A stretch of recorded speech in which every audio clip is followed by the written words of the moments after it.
جلوائے جانا جلوائے جانا جلوائے جانا۔ حضرت موسیٰ علیہ السلام کے زمانے میں قحط سالی آ گئی تو موسیٰ علیہ السلام نے اعلان کیا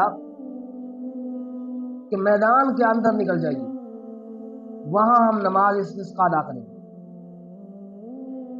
تو موسیٰ علیہ السلام کے اعلان پر 70,000 بنی اسرائیل جمع ہو گئے۔ موسیٰ علیہ السلام دعا کروانے والے اور بنی اسرائیلی آمین کہنے والے۔ ایک دن گزر گیا لیکن بارش نہیں ہوئی۔ دوسرا دن آیا، پھر اسی طریقے سے دعا کی لیکن بارش نہیں ہوئی۔ تیسرا دن آیا، دعا کی لیکن کوئی بارش کا امکان نہیں۔ موسیٰ علیہ السلام نے اللہ تبارک و تعالی سے ہم کلام ہوئے کہ یا اللہ تیری مخلوق ہے، یہ پانی کی وجہ سے تڑپ رہے ہیں، یا اللہ ان پر رحم کرم کا معاملہ، آفت والا معاملہ فرما، درگزر والا معاملہ فرما اور اپنی رحمت کی بارش نازل فرما۔ تو اللہ تبارک و تعالی نے فرمایا کہ موسیٰ اس مجمع کے اندر ایک ایسا گناہگار شخص ہے جو 40 سال سے ہماری نافرمانی کر رہا ہے، ہمارے خلاف بغاوت کر رہا ہے، ہمارا مقابلہ کر رہا ہے، اس کو اس مجمع سے نکال دیا جائے۔ موسیٰ علیہ السلام نے عرض کی کہ اللہ میں اس شخص کو کیسے پہچانوں، میں اپنی آواز کو اس تک کیسے پہنچاؤں؟ تو اللہ تبارک و تعالی فرمایا کہ موسیٰ اونچی جگہ پر کھڑے ہو جائیں اور اعلان کیجئے، آپ کا کام اعلان کرنا ہے اور آواز کو پہنچانا ہمارا کام ہے۔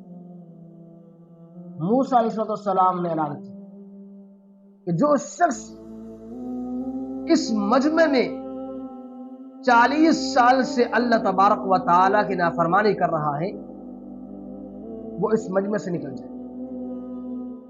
اس کی وجہ سے یہ بارش رکی ہوئی ہے۔ جب یہ جملے، یہ آواز اس کے کانوں میں پڑی تو وہ حیران پریشان کہ یہ کیا ماجرا، کہ 40 سال سے تو میں چھپا ہوا تھا، اگر میں اس مجمع سے نکلتا ہوں تو میرا پردہ ظاہر ہو جائے، اور اگر میں مجمع میں بیٹھا رہتا ہوں تو میری وجہ سے بارش رکی۔ اب وہ رونا شروع کیا، اس نے دل کے اندر ندامت محسوس کی، شرمندگی محسوس کی کہ یا اللہ تو مجھے معاف فرما، میرے حال پر کرم فرما اور میرا پردہ رکھ لے، میری عزت کا سوال ہے۔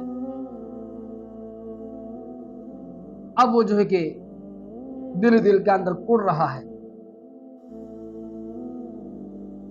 ابھی اس مجمع میں سے کوئی نہیں نکلا، بادلوں کی گھٹائیں آئیں، ٹھنڈی ہوا چلنے لگی اور اللہ کی رحمت برسنے لگی۔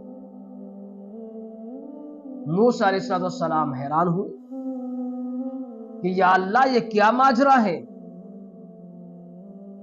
آپ ابھی تو فرما رہے تھے کہ اس مجمع کے اندر گناہگار شخص بیٹھا ہوا ہے، جب تک وہ اس مجمع سے باہر نہیں جائے گا تو بارش نہیں ہوگی۔ ابھی تک تو کوئی اس مجمع سے باہر نہیں گیا لیکن بارش ہوگی، اس کی کیا وجہ ہے؟ اللہ تبارک و تعالی نے فرمایا کہ موسیٰ جس کی وجہ سے ہم نے بارش کو روکا ہوا تھا اسی کی وجہ سے بارش کو ہم نے برسا دیا۔ پہلے گناہگار تھا، خطا کار تھا، سیاہ کار تھا، لیکن اس نے اس اعلان کو سننے کے بعد اسی مجمع میں بیٹھے ہوئے اپنے آنسو بہائے، اپنے دل میں ندامت محسوس کی، اور جو ہے کہ ہم سے توبہ کی، معافی مانگی۔ ہم نے ان کی توبہ کو قبول کیا اور اسی کی توبہ کی برکت سے ہم نے رحمت کی بارش دی۔ تو معلوم یہ ہوا کہ اللہ تبارک و تعالی اگر ناراض ہو جائیں تو بارشوں کو روک دیتے ہیں، اور غیر موسمی بارشیں ہوں، فصل پکی ہو، اور پھر جو ہے کہ بادل کی گھٹائیں آئیں، ہوائیں چلیں اور بارشیں ہوں، تو اس بات سے اندازہ کر لے کہ اللہ تبارک و تعالی ہم سے ناراض ہے۔ تو ہمیں چاہیے کہ اس رب کو راضی کریں۔ گندم پکی ہوئی ہے، فصل تیار ہے، بارش جو ہے کہ کبھی ادھر سے وہ ڈلا رہی، کبھی ادھر سے، ہوا چل رہی، تو ہمیں چاہیے کہ ہم اس رب کو راضی کریں، اس رب کے رسول کو راضی کریں جس کے قانون اور احکام کو ہم نے توڑا ہے، جس کی شریعت کو ہم نے روندا ہے۔ تو اللہ تبارک و تعالی سے دعا ہے اللہ پاک ہمیں سچی توبہ کرنے کی توفیق عطا فرمائے اور گناہوں سے باز رہنے کی توفیق عطا فرمائے۔ اگر گناہ ہو جائیں تو پھر توبہ کرنے کی توفیق عطا فرمائے۔ آمین۔